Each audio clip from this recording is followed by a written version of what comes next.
Shalom saudaraku, dunia yang ajaib. Mari nikmati berkat Tuhan melalui ciptaannya. Mari alami keajaibannya setiap hari, melihat kebesaran Tuhan melalui dunia yang menakjubkan. Yang ditulis oleh pendeta Doug Batchelor. Mari kita berdoa. Bapa yang baik, yang bertata dalam kerajaan surga, terima kasih atas hari yang baru yang Kau berikan bagi kami. Dan saat ini Tuhan, kami siap lagi untuk mendengarkan renungan firman Tuhan melalui dunia yang menakjubkan. Tolong kami untuk kami bisa mengerti maksud Tuhan dalam kehidupan kami.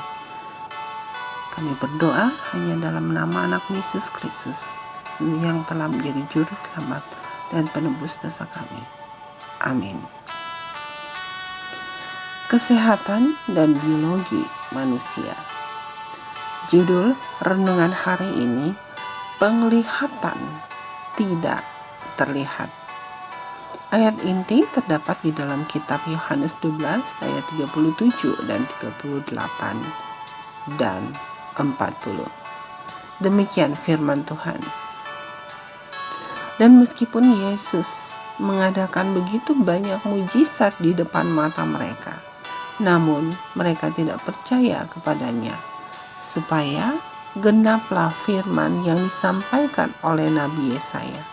Ia telah membutakan mata dan mendegilkan hati mereka, supaya mereka jangan melihat dengan mata dan menanggap dengan hati, lalu berbalik sehingga aku menyembuhkan mereka.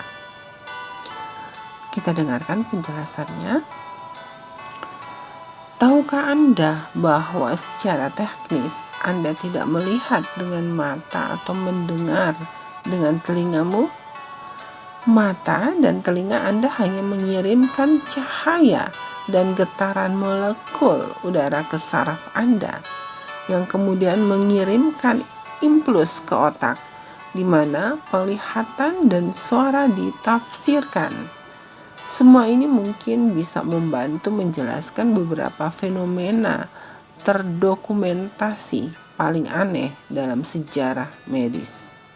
Itu kasus mereka yang meskipun buta atau ditutup matanya, tetap saja mampu melihat. Misalnya pada tahun 1890-an, para dokter di New York menjelaskan bahwa seorang Molly Fancher yang buta bisa membaca buku cetakan biasa hanya dengan menggunakan ujung jarinya. Di Italia, seorang ahli saraf menulis tentang seorang gadis buta yang dapat melihat dengan daun telinga kiri dan ujung hidungnya. Banyak dokter bahkan telah mendokumentasikan kasus di mana ada orang-orang yang bisa melihat dengan ujung jari, pipi, atau bahkan perut mereka. Pada tahun 1960, Margaret Foss yang berusia 14 tahun dari Ellerson, Virginia, menjalani pemeriksaan dan tes rumit yang dilakukan oleh para ahli. Dengan mata tertutup rapat, Margaret membaca bagian tulisan yang telah dicetak, yang dipilih secara acak, kemudian mengidentifikasi warna dan objek, dan bahkan memainkan permainan checkers. Di Rusia, peneliti medis melaporkan kasus Rosa Kuleshova yang dalam eksperimen yang diatur dengan ketat mampu membaca koran dan lembaran musik dengan ujung jari dan sikunya. Saudaraku, bagaimana ini mungkin? Tidak ada yang tahu dengan pasti. Beberapa menjelaskan bahwa orang-orang ini sangat sensitif terhadap jumlah panas diserap oleh warna yang berbeda. Membaca tanpa melihat bisa jadi karena cetak hitam menyerap lebih banyak panas sehingga lebih hangat dari halaman putih yang mengelilingi tulisan hitam tersebut.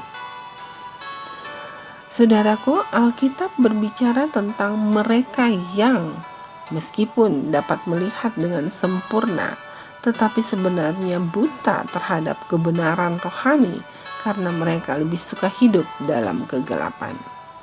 Sebagai contoh, Yohanes menceritakan tentang beberapa orang yang percaya kepada Yesus, tetapi tidak mau mengikuti Dia karena mereka lebih memilih mengikuti pendapat baik manusia daripada pendapat baik Allah. Kita bisa baca di dalam Yohanes 12 ayat 42 dan 43. Kabar baiknya adalah tidak ada yang perlu hidup dalam kegelapan. Yesus rindu untuk menyembuhkan kebutaan rohani kita jika kita mau mengizinkan Dia. Saudaraku, mari kita berdoa.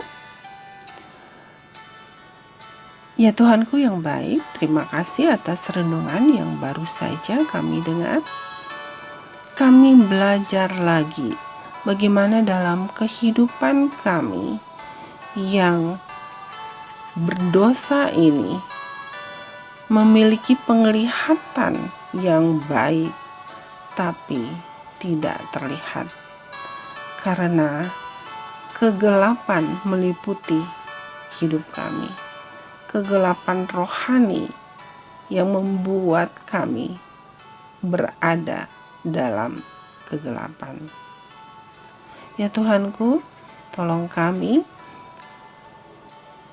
yang mendapat kabar baik dari-Mu bahwa kami harus hidup dalam terang kebenaran Tuhan karena Engkau rindu menyembuhkan kebutaan rohani kami.